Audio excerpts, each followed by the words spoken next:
Assalamu alaikum students. Here is Mr. Shafiq, your English teacher, and today we are going to discuss chapter number 9. In this chapter, we are studying Mr. Chip's habits after the death of Miss Catherine. और इस chapter में हम ये read करेंगे कि mister chips की wife की death के बाद उसके मिजाज में, उसकी हैबिट्स में किस तरह की तब्दीलियां आती हैं, वो क्या-क्या चेंजेस लाता है। तो इन तमाम के मुतल्लिक हम पढ़ेंगे। सबसे पहले तो एक चेंज ये है कि मिस्टर चिप्स जो है एक बड़े वसी किस्म के अपार्टमेंट में रह रहा होता है। तो अपार्टमेंट को चेंज करके फिर वो अपने जब वो शादी से पहले एक क्वार्टर में रह रहा होता था, तो फिर दोबारा उसी अपने यानी बैचलर क्वार्टर में आ जाता है। तो उसके बाद जो है हाउस मास्टरशिप जो है उसको छोड़ने का इरादा करता है, तो हेड जो है उसको मना करता है कि आप इस ओहदे को ना छोड़ें, और बाद में वो इस ओहदे को ना छोड़कर, हाउस मास्टरशिप के ओहदे को ना छोड़कर वो बड़ा खुश होता है।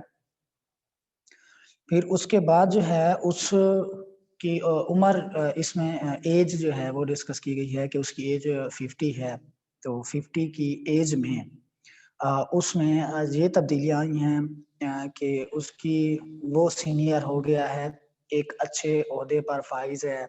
वो इस हद तक सीनियर हो गया है और एक्सपीरियंस्ड हो गया है कि उसकी वो जो भी बात करता है, उसकी बात मानी जाती है, उसकी तमाम बातों को प्रेफ़रेंस दी जाती है, उसकी सजेशंस को माना जाता है, उसकी सजेशंस को गौर किया जाता है, और वो तमाम अफ़ेयर्स जो ब्रुकफ़ील्ड जो ब्रुकफ़ील्ड के तमाम अफ़ेयर्स होते हैं, उनको मिस्टर चिप्स डील करता है, और बाकी पूरा स्टाफ़ और स्टूडेंट्स उनको एक्सेप्ट करता है।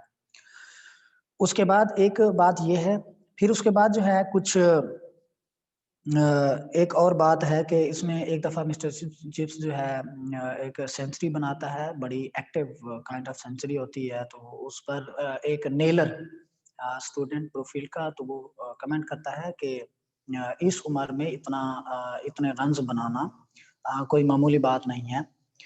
तो उसके बाद फिर मिस्टर चिप्स जो है कुछ स्टूडेंट्स के नाम याद करता है कि ये काफ़ी सारे स्टूडेंट्स हैं, उनके नाम मिस्टर चिप्स बताता है। वो कहता है कि ये तमाम स्टूडेंट्स आज ये नज़र नहीं आ रहे, ये गुम हो गए हैं, कहीं चले गए हैं। तो ये उन स्टूडेंट्स को थ्रेड्स से उसको कंपेयर करता है कि ये वो धागे थे जो जुड़े हुए थे, अब कहीं खो गए हैं। अब कुछ बुन जाने के लिए, कुछ अलहदा हो जाने के लिए वो अब जो है तमाम स्टूडेंट्स वो धागे यानी स्टूडेंट्स जो है वो बिखर चुके हैं। फिर उसके बाद मिस्टर चिप्स जो है हाज़िरी लेने का एक स्टाइल होता है कॉल ओवर का।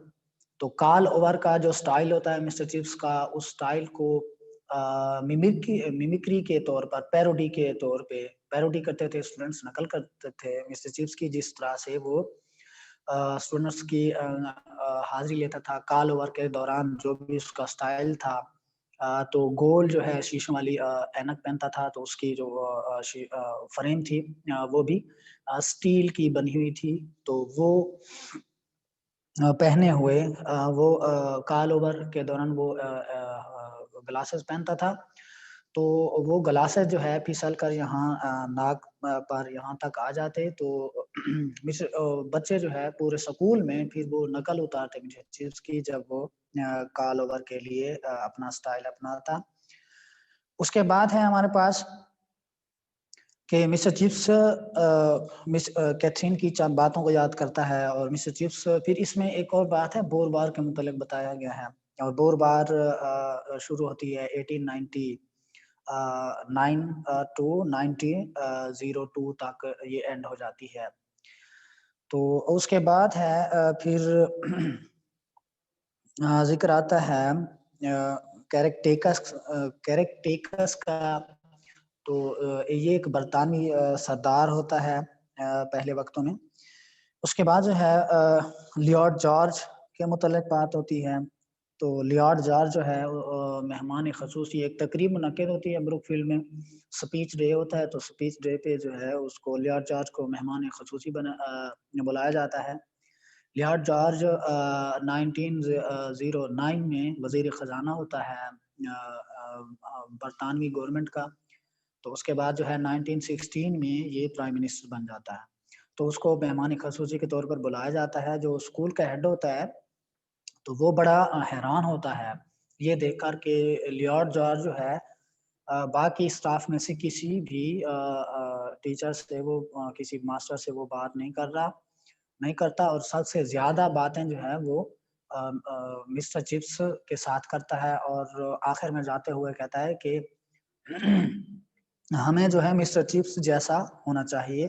तो हेड जो है हैरान होता है कि उसने किसी और से बात नहीं की बल्कि मिस्टर चिप्स से उसने गपशप की है। तो मिस्टर चिप्स उसके मुतल्लिक़ कहता है कि तुम जो है बहुत ज़्यादा तरक्की कर गए हो और जब तुम जवान थे, तो मुझे वो वक़्त भी तुम्हारी जवानी का वक़्त भी मुझे याद है।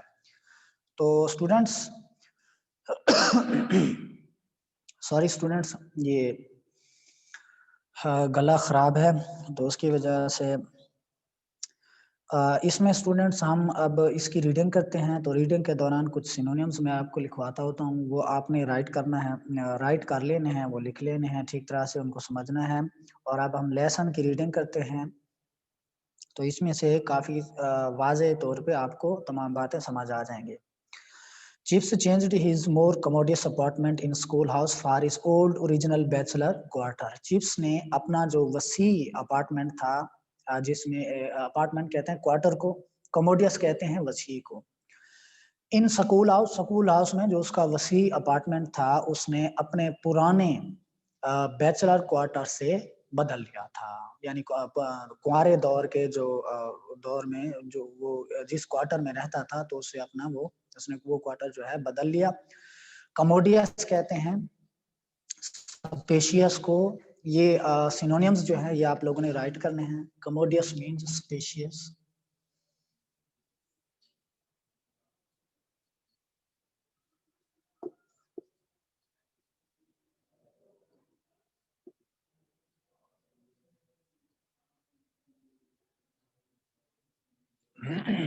Commodious means spacious. He thought at first, उसने पहले ये सोचा he would give up his house mastership, कि वो हाउस मास्टरशिप को छोड़ देगा। ये मुंतजिम का ओहदा होता है, अकामत गाह यानी जहाँ पे स्टूडेंट्स रहते हैं तो उसके मुंतजिम का ओहदा होता है, उसका सारा इंतजाम संभालना होता है। वो कहता है कि मैं इस ओहदे को जो है छोड़ दूंगा, but the head persuaded him otherwise, but the head persuaded him, मगर जो स्कूल का हेड होता है वो उसको इस बात पर आमादा कर लेता है, उसको मना लेता है। And later he was glad, और बाद में मिस्टर चिप्स जो है खुश होता है। तो वो स्कूल का हेड कहता है कि तुम ये ओहदा हाउस मास्टरशिप का तुम ना छोड़ो, और बाद में मिस्टर चिप्स ये ओहदा छोड़कर इस ओहदे के छोड़ने पर जो है वो खुश होता है। The work gave him something to do, तो काम ने उसे कुछ दिया। तो काम ने उसे क्या चीज़ दी? काम ने उसे एक्सपीरियंस दिया, उसे कॉन्फिडेंट दिया, उसे अथॉरिटी दी, उसे अपनी हर बात कहने का हक दिया। ये उसने मेहनत की तो उसके बदले में ब्रुकफील्ड ने उसे ये तमाम चीज़ें दी। Filled up an emptiness in his mind and heart, दिलो-दिमाग में जो खालीपन था वो उस चीज़ ने फिल कर दिया था, भर दिया था। खालीपन किस चीज़ का था? खालीपन जो है उसका जो डिसिप्लिन था उसके मामले में, उसका ओल्ड फैशन होना उसके मामले में, जो उसका खालीपन था वो उस चीज़ ने भर दिया था। He was different, everyone noticed it, वो बहुत ज़्यादा मुख्तलिफ हो गया था, वो सबसे अलग बन गया था। उसमें तब्दीलियाँ आ रही थी। एवरीवन नोटिस्ड इट, और हर एक ने इस बात को नोट किया था, जज किया था। Just as marriage had added something, और जिस तरह शादी ने कोई चीज़ उसकी ज़िंदगी में ऐड कर दी थी, सो डिड बेरीवमेंट, जिस तरह से अफसुर्दगी ने, गम ने, बेरीवमेंट कहते हैं अफसुर्दगी को, गम को। After the first stupor of grief, गम के पहले सत्ते के बाद। यहाँ पर बेरीवमेंट से मुराद है हमारे पास sadness, बेरीवमेंट sadness.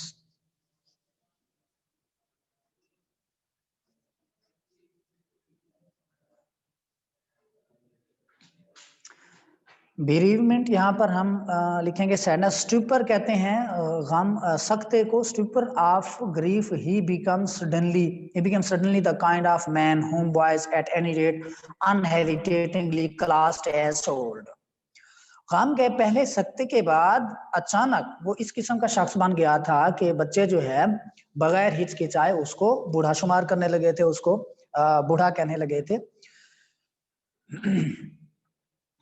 It was not that he was less active, ये बात नहीं थी कि वो जो है एक्टिव नहीं था या बहुत कम एक्टिव था। He could still knock up half century on the cricket field, वो क्रिकेट के ग्राउंड में हाफ सेंचुरी जो है वो बना सकता था। नॉक अप कहते हैं अचीव करना, अटेन करना।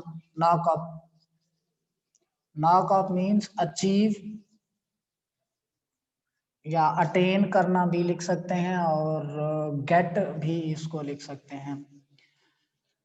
तो उसने वो यानी इतना एक्टिव था, अभी भी वो जो है क्रिकेट के ग्राउंड में 50 रन हाफ सेंचुरी यानी वो बना सकता था। नर was it that he had lost any interest और कीननेस इन हिज वर्क, और ना ये बात थी कि वो अपने काम में जो है या अपने मकसद में वो कोई दिलचस्पी या शौक अपने काम में वो खो चुका था, ऐसी बात भी नहीं थी। यानी वैसे ही अपने काम को संजीदगी से वो करता था, और ये भी उसमें वो बात अभी तक बाकी थी। Actually to his hair had been graying for years, yet now for the first time people seem to notice it। उसके जो बाल हैं वो भूरे हो रहे हैं, सालों से भूरे हो रहे थे, और पहली मर्तबा जो है लोगों ने इसके मुतालिक ख्याल किया था, इसके मुतालिक नोट किया था इस बात को। ही वाज 50, उसकी जो एज है वो 50 साल है। Once after some energetic fights during which he had played as well as many a fellow half his age, he overheard a boy saying, not half bad for an old chap like him। वो एक मर्तबा जो है 5 बड़े active तरीके से 5 run बनाने के बाद he had played as well as many a fellow half his age, he overheard a boy saying, तो उसने ये बात एक लड़के को कहते हुए सुनी कि इसकी उम्र के आधी उम्र के इसकी जो उम्र है उसकी जो आधी उम्र बनती है, उस उम्र में जो खेलने वाले लोग हैं वो जितना अच्छा वो लोग खेलते हैं उतना अच्छा ये 50 साल का बूढ़ा खेल सकता है। Not half bad for an old chap like him, उस बूढ़े शख्स के लिए, ये इस बूढ़े मिस्टर चिप्स के लिए ये कोई बुरा नहीं है। यानी मिस्टर चिप्स बहुत ही अच्छा खेला है, और अपनी उम्र से आज जो आधी उम्र लोग रखते हैं, यानी ये 50 का है तो 25 साल के जो खेलने वाले लोग हैं, जितनी एक्टिव तरीके से वो क्रिकेट खेलते हैं या जो मैच खेलते हैं, इसी तरीके से जो है ये रन बना सकता है। Chips when he was over 80 used to recount that incident with many chuckles। over 80 when chips he was over 80, यानी 80 से जब उसकी उम्र ज्यादा थी तो वो ये बातें जो है बयान किया करता था। रिकाउंट कहते हैं एक्सप्रेस करना, बयान करना, डिस्क्राइब करना। Recount means describe.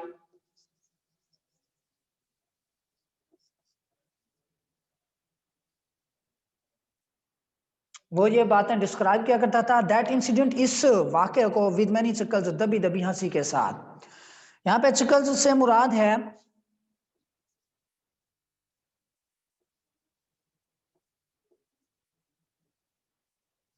laugh softly।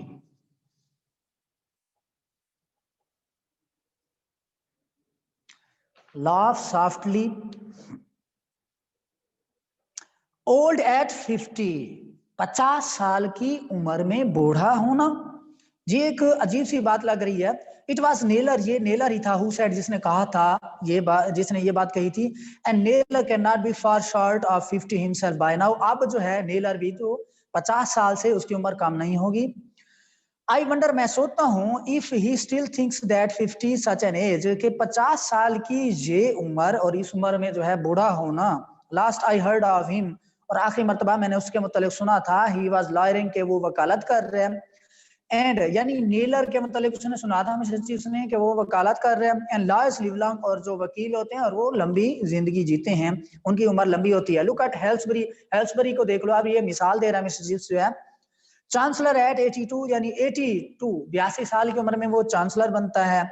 And died eight 99 और 99 की उम्र में जो है वो मर जाता है। There is an age for you, अभी तो तुम्हारे लिए एक उम्र पड़ी है। टू ओल्ड एट 50 साल की उम्र में बूढ़ा होना। वाई, क्यों, ऐसी बात क्यों है कि 50 साल की उम्र में बूढ़ा होना। फेलोज लाइक दैट, इस उम्र के जो दूसरे लोग होते हैं, आर टू यंग एट 50, वो नौजवान होते हैं 50 साल की उम्र में। आई वाज माई सेल्फ, जैसा कि मैं खुद था। अ मेयर इन्फेंट, एक शीरखार बच्चा। तो वैसे चीज अपने आप को ये कंसिडर करता है कि मैं इस उम्र में एक शीरखार जो है बच्चा था, इन्फेंट, छोटा बच्चा था। And there was a sense in which it was true, और एक लिहाज से, एक तरह से ये बात दुरुस्त थी या सच थी। For with the new century they settled upon chips a mellowness, के नई सदी के साथ ही जो है मिस्टर चिप्स में एक नई जो है एक लताफत आ गई थी। मेलोनेस कहते हैं लविंगनेस, मेलोनेस मींस लविंगनेस।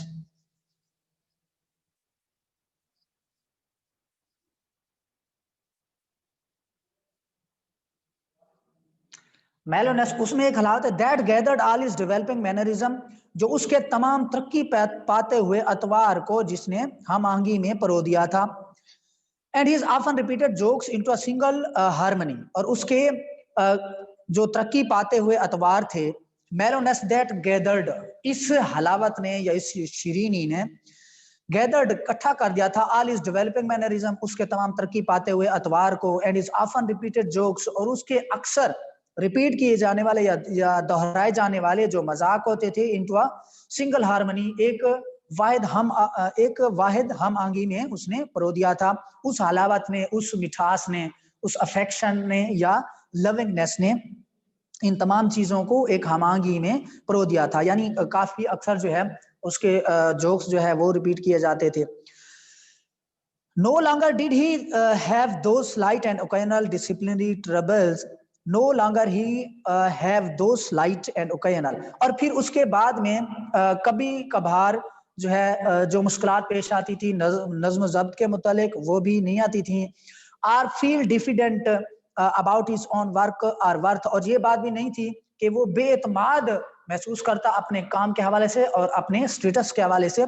डिफिडेंट कहते हैं अनकॉन्फिडेंट को।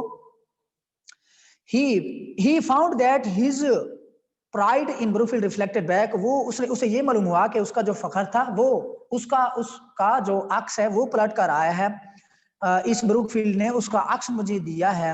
Giving him cause for pride in himself and his position, अपने और अपने रुतबे पर फखर करने की एक वजह मिल गई उसे, और इस ब्रूकफील्ड इदारे ने उसको एक वजह दे दी कि वो क्यों जो है फखर करता है, प्राइड फील करता है।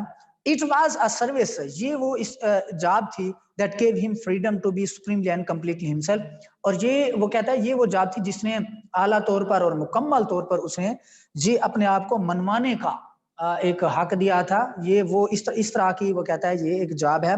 तो मिस्टर चिप्स ने ब्रूकफील्ड स्कूल में अपने आप को इस हद तक मनवा लिया कि वो एक अपने उस प्रोफेशन में बहुत ही हार्ड वर्किंग और एक बहुत ही अच्छा टीचर है, डिसिप्लिन के हवाले से भी बहुत अच्छा है, और इस हद तक उसको अथॉरिटी हासिल हो गई थी और वो सीनियर बन गया था कि तमाम किस्म के मामलात में उसको इज्जत दी जाती, उसकी तमाम बातों को माना जाता। He had won by seniority and ripeness an uncharted no man's land of privilege. He had won by seniority, रुतबे के लिहाज से वो बहुत सीनियर हो गया था, उसने वो मकाम हासिल कर लिया था। एंड राइपनेस, राइपनेस कहते हैं बुजुर्गी को, मेच्योरिटी को। राइपनेस means maturity.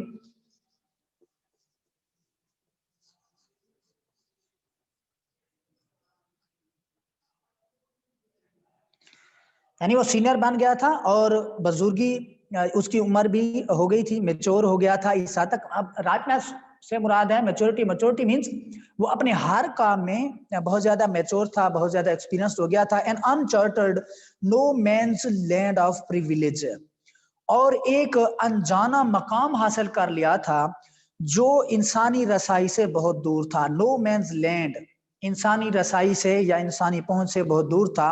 Uncharted, Uncharted means unknown.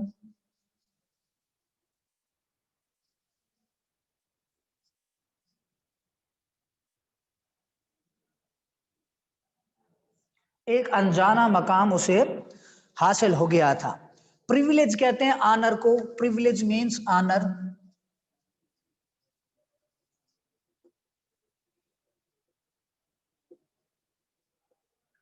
Privilege means honor. He had acquired the right to those gentle eccentricities that so often attack school masters and persons, और उसको तमाम जो है शाइस्ता आरा देने का हक हासिल हो गया था। So often attack school masters and persons, और वो आरा जब स्कूल के असातिज़ा देते और पादरी देते तो उन पर तनकीद की जाती थी, तो ये हक भी उसे हासिल हो गया था। He wore his gown till it was almost too tattered to hold together. He wore his gown, वो अपना गाउन पहने रखता till it was almost too tattered to hold together, ये इस हद तक फट जाता कि उसको संभालना या उसको इकट्ठा करना, यानी उसको संभालना बहुत मुश्किल हो जाता था, वो उसको संभाले रखता। And when he stood on the wooden bench by Big Hall steps to take call over, और जब वो लकड़ी के बेंच पर बड़े हाल के कदमचों पर वो हाजिरी लेने के लिए, कॉल ओवर के लिए खड़ा होता, it was with an air of mistake abandonment to ritual, तो वो अपने आप को एक सूफियाना तरीके से या सूफियाना अंदाज से वो अपनी कार्रवाई को शुरू करता था। रिचुअल यहाँ पे हम कहते हैं सेरेमनी को।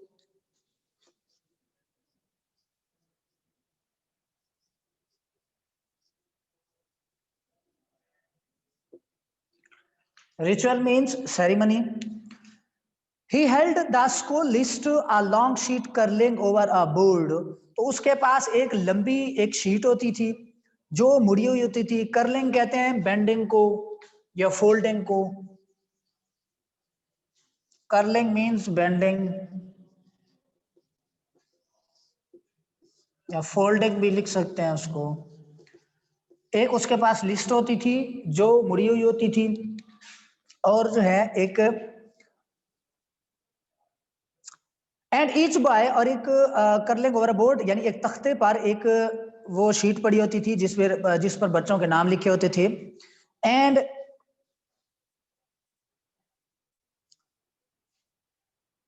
ईच बॉय, और हर एक लड़का, एज ही पास्ट, जब वो गुजरता यानी सामने आता, spoke his name on name, अपना नाम बोलता, for Chips to verify and then tick off on the list. Mister Chips को अपना नाम बोलता और मिस्टर चिप्स जो है उसको वेरीफाई करता, उसका नाम देखता, उस लड़के को देखता और फिर उस लिस्ट पर जो है वो टिक लगा देता, उसको वेरीफाई कर देता।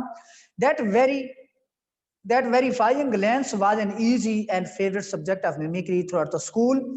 ये तस्दीक करने वाली जो निगाह है, ग्लैंस है, एक नजर वो जब डालता था तस्दीक करने के लिए, बहुत आसान और दिलचस्प मौजू बन चुकी थी, मजमून बन चुकी थी ऑफ मिमिक्री, पैरोडी का, यानी नकल उतारने का एक दिलचस्प किस्म का सब्जेक्ट बन चुका था वो स्टाइल थ्रू द स्कूल। पूरे स्कूल में, यानी पूरे स्कूल में बच्चे जो है उसकी नकल उतारते, उसकी पैरोडी करते, मिस्टर जिस का जो कालोरा का स्टाइल था उसको कॉपी करते, उसकी मॉकरी करते। Steel rimmed spectacles slipping down the nose, तो उसकी जो है स्टील के बनी हुई जो फ्रेम थी उसके ग्लासेस की, तो वो स्लिप होकर नाक पर आ जाती आगे की तरफ। आईब्रोज जो भवें थी लिफ्टेड, ऊपर को उठी हुई, यानी उसकी जो भवें ऊपर को उठी होती थी, one a little higher than other, और एक दूसरी से जो है ज्यादा को ऊपर को उठी होती थी एक Abru. A gaze half wrapped. Gaze means तकना, gaze means stare, S-T-A-R-E, stare, half wrapped, और खुद साख्ता होती थी, यानी मस्ती के आलम में बहुत ही महर। रैप्ट कहते हैं एक्सटैटिक सिचुएशन को। Wrapped means ecstatic situation, ecstatic, और वो यानी खुद साख्ता किस्म की होती। एंड हाफ क्विजिकल, क्विजिकल मीन्स कहते हैं क्वेश्चनिंग, क्विजिकल,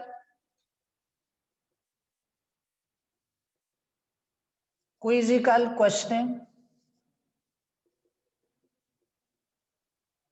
यानी जो उसकी निगाह होती थी वो आधी खुद साख्ता और आधी जो है सवालिया हुआ करती थी। एंड ऑन विंडी डेज, और तेज हवा वाले दिनों में, यानी जब तेज हवा चला करती थी, with gown and white hair and school is flirting in uproarious confusion. with gown यानी उसका जो चोगा था वो, और उसके सफेद बाल, एंड स्कूल लिस्ट, और जो स्कूल की फहरिस्त होती थी, बच्चों के नाम लिखे होते थे, फ्लटरिंग फड़फड़ा रहे होते थे।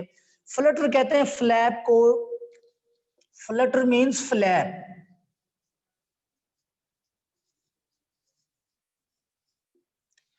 वो फड़फड़ा, यानी उसकी लिस्ट, उसके सफेद बाल, उसका गाउन, वो फड़फड़ा रहे होते थे तेज हवा वाले दिनों में। इन अपरोरियस कंफ्यूजन, एक पुरशोर उलझन में, एक पुरशोर बेतरतीबी में। कंफ्यूजन कहते हैं बेतरतीबी को, अपरोरियस कहते हैं नॉइसी। अपरोरियस, अपरोरियस मीन्स नॉइसी, और वो बेतरतीबी में जो है वो फड़फड़ा रहे होते थे। The whole thing became a comic turn sandwiched between afternoon games and the return to the classes.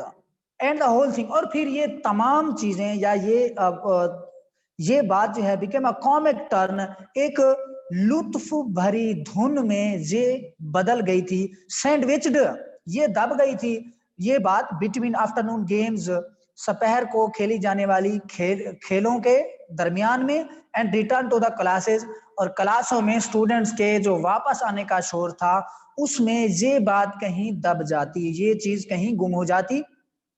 Sandwiched कहते हैं put between, between afternoon games, यानी खेलों और जो क्लास में बच्चे वापस आते, तो उस वापस आने के शोर में ये बात जो है कहीं गुम हो जाती, कहीं खो जाती। Some of those names in little snatches of chorus, और फिर कुछ नाम है छोटे छोटे टुकड़ों में ऑफ कोरस।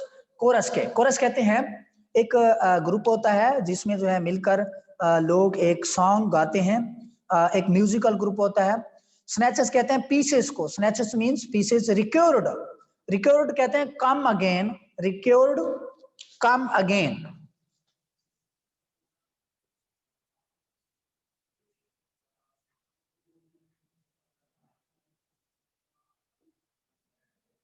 रिकॉर्ड मीन्स उसके जहन में ये बात जो है बार बार आती थी ये बातें, यानी वो जो कुछ नाम है वो कहता है कि ये उसके जहन में बार बार आते हैं। Afterwards with the out any effort of memory, यानी वो तमाम नाम जो है वो उसके जहन में अपनी यादाश्त पर जोर दिए बगैर जो है उसके जहन में आ जाते थे। वो नाम कुछ इस तरह से हैं, वो कहता है कि ये जो है कोरस के कुछ छोटे छोटे पीसेस लगते हैं, यानी जब वो उसमें कोरस में लोग बैठे परफॉर्म कर रहे होते हैं, तो उनके परफॉर्म करने से ऐसा मालूम होता है कि वो कुछ ऐसे नाम ले रहे हैं जैसा कि उसके जहन में कुछ नाम ऐसे याद हैं। वो कहता है कि वो भी, मुझे लगता है कि वो उस कोरस के जो है छोटे छोटे पीसेज हैं, टुकड़े हैं। Ainsworth, Atwood, Avenmore, Babcock, Baggs, Barnard, Besant Wait, Battersby, Beccles, Bedford, Marshall, Bentley, Best, another one. और फिर एक दूसरा जो है टुकड़ा, यानी कोरस का एक दूसरा पीस। तो दूसरे पीस में है वो क्या, दूसरे कुछ नाम है, Ansley, Wells, Wardham, Wagstaff, Wellington, Waters, Primus, Waters, Scandus, Watling, Waveney, Webb. तो ये एक दूसरा एक पीस है कोरस का, तो वो कहता है कि ये उसमें नाम है। And jet another that comprised, और फिर एक और पीस है कोरस का जो कंप्राइज कहते हैं कंसिस्ट, कंसिस्ट ये मुश्तमिल था, कंटेंट था। As he used to tell his fourth form Latinist, जैसा कि वो अपनी चौथी क्लास के बच्चों को बताया करता था। लैटिनिस्ट जो लातीनी जबान सीख रहे होते थे अपनी चौथी क्लास के बच्चों को, ये अक्सर जो है वो बताया करता था। An excellent example of hexameter, तो ये बहुत ही उम्दा शानदार किस्म की मिसाल थी। हेक्सामीटर कहते हैं शाशरुकनी बहर को। तो शाशरुकनी बहर, ये बहर जो है इंग्लिश पोइट्री में इस्तेमाल होती है। तो इंग्लिश पोइट्री का जो स्टाइल है, तो वो बताया करता था अपनी चौथी क्लास के बच्चों को जो लातीनी सीख रहे होते थे। तो Lancaster, Leighton, Lemmer, Lytton, Bosworth, McGonigal, Mansfield, तो ये चंद एक और नाम है, एक और बहर है। यानी जो उसने बताई है, where had they all gone to, he often pondered, वो अक्सर सोचा करता था कि वो सब लोग अब कहां चले गए हैं। Ponder mean think, ponder mean think, सोचना, यानी वो अक्सर जो है इस बात को सोचा करता था। ये जो तमाम जितने स्टूडेंट्स के उसने नाम लिए हैं, वो कहता है ये सब कहाँ चले गए। And those threads had gone one cell together, और वो धागे जो एक मर्तबा उसने थामे हुए थे, इकट्ठे किए हुए थे। How far had they scattered, वो कितनी दूर तक वो फैल चुके हैं, स्कैटर हो चुके हैं। Come to break, some to break, कुछ जो है टूट जाने के लिए, अदर्स टू वीव, कुछ जो है बुन जाने के लिए, इनटू अननोन पैटर्न्स, अनजान किस्म के नमूनों में कुछ बुन जाने के लिए वो बिखर गए, वो चले गए। वो जो स्टूडेंट्स थे वो कहाँ चले गए। तो ये तमाम बातें में से चीज जो है याद कर रहा है। The strange randomness of the world beguiled him, अजीब और गरीब किस्म की दुनिया की बेतरतीबी ने उसे बहका दिया था। रैंडमनेस कहते हैं कंफ्यूजन को, स्ट्रेंज कहते हैं अजीबो गरीब, of the world beguiled him, beguiled कहते हैं बहकाना, beguile mean mislead, beguile means mislead, beguiled मिसलीडेड।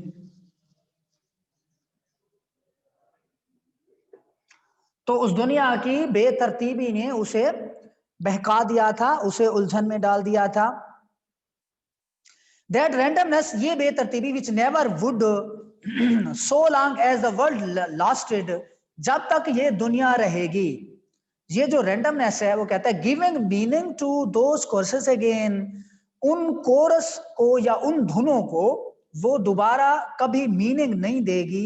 ये जो रहती दुनिया तक, वो जो बेतरतीबी है, यानी बेतरतीबी मीनिंगलेस है मिस्टर चिप्स के मुताबिक। तो वो कहता है कि ये जो रैंडमनेस है ये मीनिंगलेस है, तो ये कभी जो है रहती दुनिया तक कोई मीनिंग नहीं देगी। And behind Brookfield, as one may glimpse a mountain behind another mountain when the mist clears, जब धुंध छट जाती, मिस्ट कहते हैं धुंध को, क्लेयर्स जब वो छट जाती, तो एक पहाड़ के पीछे दूसरे पहाड़ पर नजर डालना, ग्लिम्स कहते हैं व्यू को, नजारा करना। ब्रूकफील्ड के पीछे ही saw the world of change and conflict, वो कॉन्फ्लिक्ट और वो यानी एक तब्दीली और कंट्रोवर्सी की दुनिया को वो देखता था।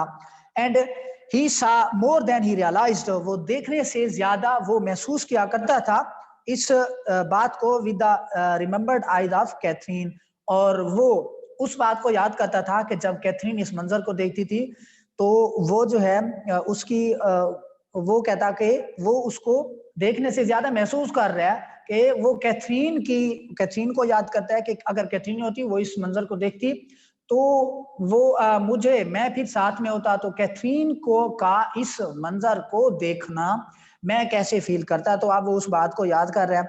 And she had not been able to bequeath him all her mind, वो इस काबिल नहीं थी कि अपनी पूरी जहानत जो है उसके पास छोड़ जाती। Still less the brilliance of it, बहुत ही कम जहानत। but she had left him with a calmness and poise with that accorded well with his own inward emotions. but she had left him, मगर वो उसके पास छोड़ गई एक calmness, calmness कहते हैं piece को, सुकून को, and a poise that accorded well with his own inward eye, वो एक उसके पास सुकून छोड़ के गई थी और एक इत्मीनान छोड़ के गई थी जो हम आहंग हो गया था उसके अंदरूनी जज्बात के साथ। इनवर्ड इमोशंस, उसके जो अंदर के जज्बात से, उसके तमाम जज्बात के साथ वो जो कामनेस थी, वो जो सुकून था, वो जो दिल जमी थी, वो जो है हम आहंग। पायस कहते हैं बैलेंस को, वो एक जो तवाजुन था और जो सुकून था वो उसके अंदरूनी जज्बात के साथ बहुत ही हम आहंग हो गया था। It was typical of him, ये उसके पास एक खास बात थी उसमें, that he did not share the general ginkgo bitterness against the बोझ, कि वो अमूमी तौर पर जारहाना तलखी में बोझ के खिलाफ हिस्सा नहीं लेता था। अब बोझ क्या है? बोझ जो है यूरोपियन नस्ल है जो अफ्रीका में आबाद है। तो एक बोर वार हुई थी, बोर वार ये वार जो है 1899 से शुरू होती है और 1902 तक जो है ये एंड हो जाती है ये वार। और वो कहता है कि वो उसमें कोई शेयर नहीं लेता, उसमें कोई कमेंट्स नहीं करता उस बोर वार के हवाले से। Not that he was a pro bore, और ना ही वो बोर्स के हामियों के खिलाफ था। He was far too traditional for that, वो इसके मुतल्लिक जो है वो बहुत ज्यादा रिवायती किस्म का अंदाज उसने अपनाया हुआ था, वो ऑर्थोडॉक्स था।